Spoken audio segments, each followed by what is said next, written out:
जय श्री कृष्ण दोस्तों, राधे राधे। क्यों कहलाते हैं भोलेनाथ वैद्यराज? जानिए वैद्यनाथ ज्योतिर्लिंग का रहस्य। नमः शिवाय। कहते हैं जब शरीर की हर दवा असर करना छोड़ दे तो भगवान शिव के दरबार का आशीर्वाद ही सबसे बड़ी औषधि बन जाता है। ऐसा ही एक चमत्कारी स्थान है वैद्यनाथ ज्योतिर्लिंग, जहां भोलेनाथ स्वयं वैद्य बनकर अपने भक्तों की हर बीमारी दूर करते हैं। आज हम जानेंगे वैद्यनाथ ज्योतिर्लिंग की अद्भुत कथा और इसका दिव्य रहस्य।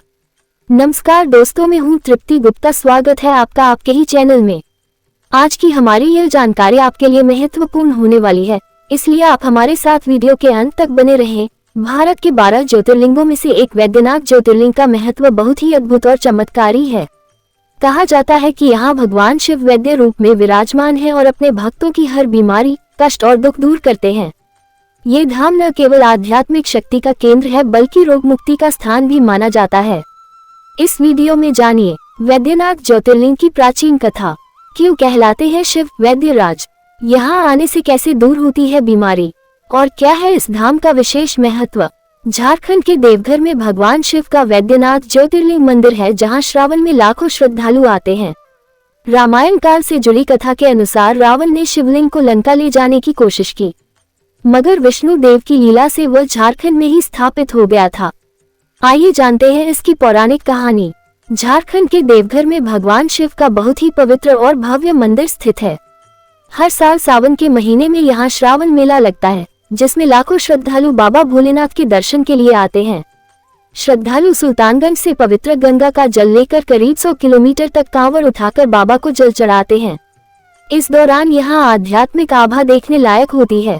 इस मंदिर की कहानी रामायण काल से जुड़ी है। ... तो लंका में होता ये ज्योतिर्लिंग।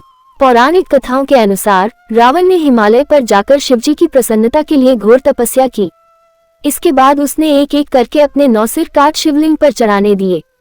जब वह अपना अंतिम सिर काटने वाला था तो शिवजी प्रसन्न होकर उसे वरदान मांगने को कहा। रावण ने लंका में शिवलिंग को स्थापित करने की आज्ञा मांगी। शिवजी ने उसे लिंग देकर कहा कि धरती पर इसे जहां भी रख दिया जाएगा, ये वही स्थापित हो जाएगा। ये जानकर सभी देवता परेशान हो गए। दरअसल रावण पहले ही बहुत शक्तिशाली था। यदि वह वैद्यनाथ ज्योतिर्लिंग को लंका ले जाकर स्थापित कर लेता तो उसकी शक्ति और भी बढ़ जाती। वह अपने अभिमान और घमंड में देवताओं के लिए भी खतरा बन जाता। साथ ही दुनिया में अशांति और अराजकता का माहौल बना सकता था। तब विष्णु देव ने रची लीला।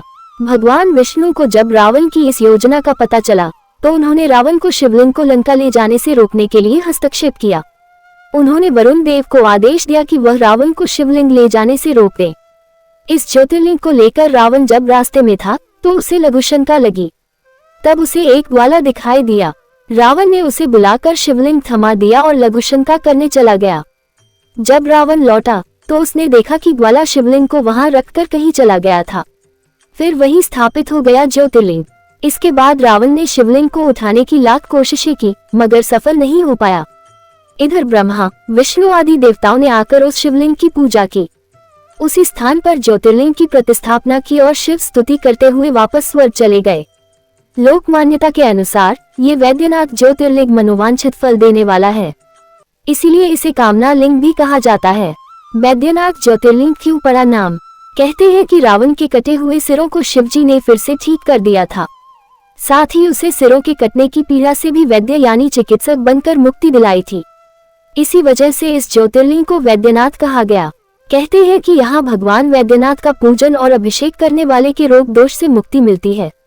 तो ये थी वैद्यनाथ ज्योतिर्लिंग की पावन कथा। आस्था है कि जो भी भक्त सच्चे मन से यहाँ आकर प्रार्थना करता है, उसकी रोग शोक और कष्ट दूर हो जाते हैं।